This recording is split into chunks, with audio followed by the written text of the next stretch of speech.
Hi everyone, I am Silvia Boltuk, Managing Director at SpecialEurasia. Welcome to this new episode of Geopolitical Podcast.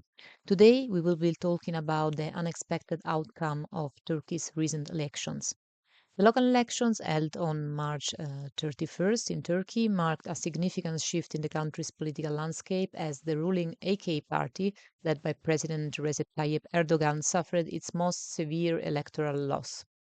The preliminary results indicate that the secular opposition Republican People's Party has gained control over most major cities, and it is worth mentioning that conservative voters have been shifting from the Justice and Development Party to the ultra-nationalist National Movement Party in the conservative stronghold of the nation.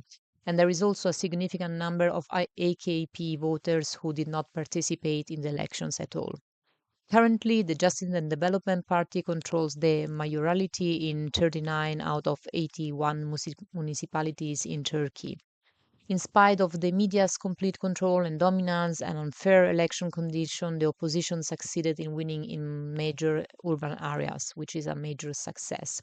Indeed, while the outcome in Istanbul is still uncertain, the opposition emerged victorious in 6 out of 7 of Turkish major cities, as we were saying before.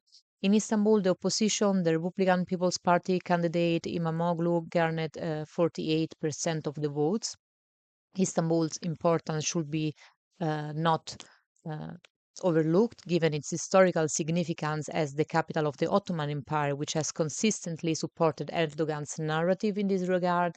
And furthermore, the city serves as a vital economic center and is inhabited by a highly educated population that holds considerable sway over the country's trajectory. While the elections were primarily local, they also functioned as a sort of personal evaluation of Erdogan, in my opinion, providing additional validation for the pursuit of his agenda.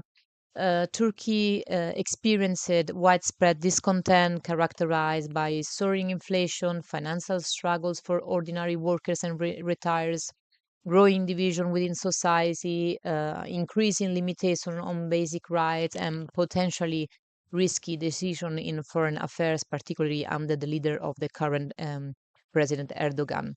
Erdogan's work has been evaluated by people over the past few years, from an incomprehensible interest rate policy to the mishandling of earthquake relief efforts and poorly constructed buildings.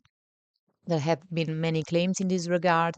Nevertheless, despite his party loss in the local vote, we can say that Erdogan remains in control at the national level and his parliamentary coalition is intact. Additionally, Erdogan has used the defeat to support this narrative about the state of democracy in the country, which he is considered to be well. However, it is still concerning that dissenters and free thinkers are being labeled as terrorists and unlawfully imprisoned. Looking at this election solely from a political standpoint, Erdogan's ascent to power began under comparable circumstances when we reflect on the election held in 1994. During that period, the Islamist movement gained political control starting from Ankara and Istanbul, extending then from local to national level. However, it must be acknowledged that the electoral process is no longer as efficient and transparent as it used to be, which is indicative of the country's growing authoritarian political system. Erdogan has been the country's hope for economic recovery during past elections, but despite decades in power, he has been unable to fulfill the people's expectations. Erdogan's manipulation of foreign policy, particularly by highlighting threats from Syria, Iraq, and the Kurdish issue, has allowed him to cultivate an image of a strong leader while distracting the people from internal problems. Still, despite the prevailing Turkish nationalism, the election outcome can also be credited to the Kurdish voters. Typically, they tend to back the People's Democratic Party. However, the recent endorsement from Demirtas, the former co-chairman of the party who is currently incarcerated, urging their supporters to vote for the opposition candidates, has shifted the tide in their favor in numerous cities. Ultimately, these elections have not posed a real threat to Erdogan's power, but they are a clear indication of the dissatisfaction among the people, including his own supporters, a dissatisfaction that might be exploited by enemy or foreign powers to destabilize Turkey from the inside. Thanks for your attention and see you next time.